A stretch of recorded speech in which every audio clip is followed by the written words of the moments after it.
Hello friends, and in this video we are going to see Core Forces Educational Round 86, I guess. So yeah, let's start with the problem A. So first of all we will see I guess it is right now.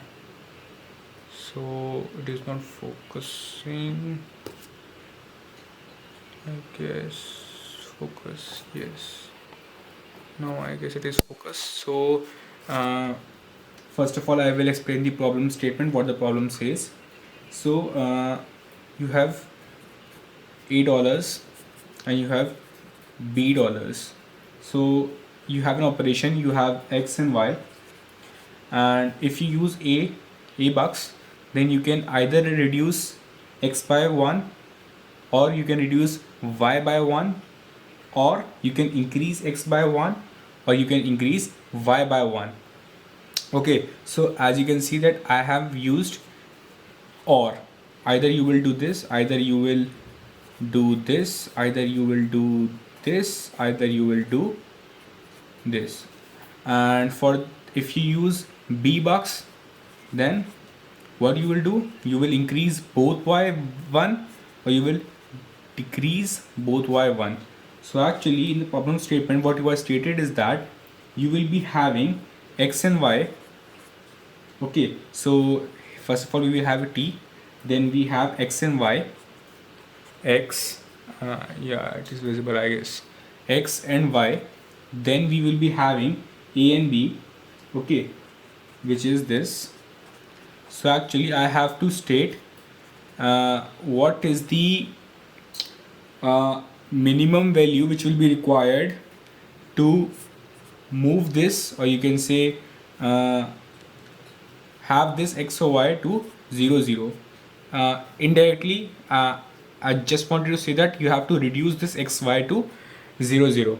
So what you will do is that as you can see that if 1 and 3, okay, so if I want to reduce X and Y to 0, then I have operation that I can see. If I want to reduce, so I don't want to increase. Actually, if you see very carefully, I don't have to increase basically.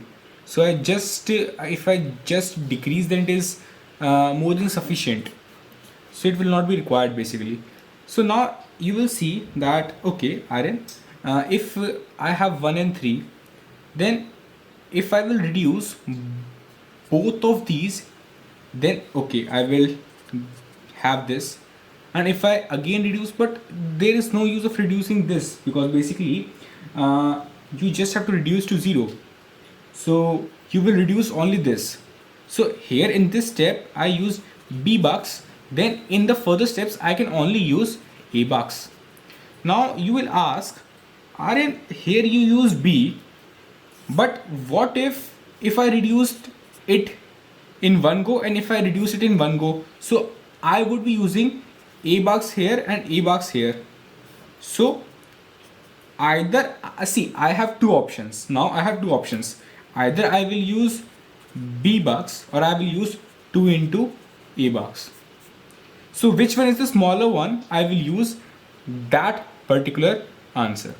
Okay, so first of all I will see what is the minimum out of these, because actually the number of XY which is minimum, I will use the particular the minimum one to see if I will use B or 2 into A. And for the remaining which is suppose if in this case it was 1 and 3, so the minimum was 1, so for the 1 I will use B and 2 into A, and for the remaining 2, which is 3 minus 1, I will have $A. Understanding my approach? So let's quickly move to the solution and see. First of all I had T, my number of cases, then I had my X and Y, then I had my A and B, I had my minimum value and had my maximum value as I stated, because from 1 and 3 I need minimum and maximum. Then I have variables this diff and diff2, which basically states that for this I will use b or a, okay, or I should say 2 into a, and for this I will use only a. Okay, so as I completely stated in the explanation that if 2 into a is less than b, then what I will do is that I will use my a, else I will use my b. And for the next case, means the case this here, I will only use a, so I used a here both. Okay, in here also, in here also, and at last I output my answer. So I guess that you guys had the basic, like how I approached it and what I thought about it. So yeah, I hope that you guys liked it, and Tell me pretty lies, look me in the face, tell me that you love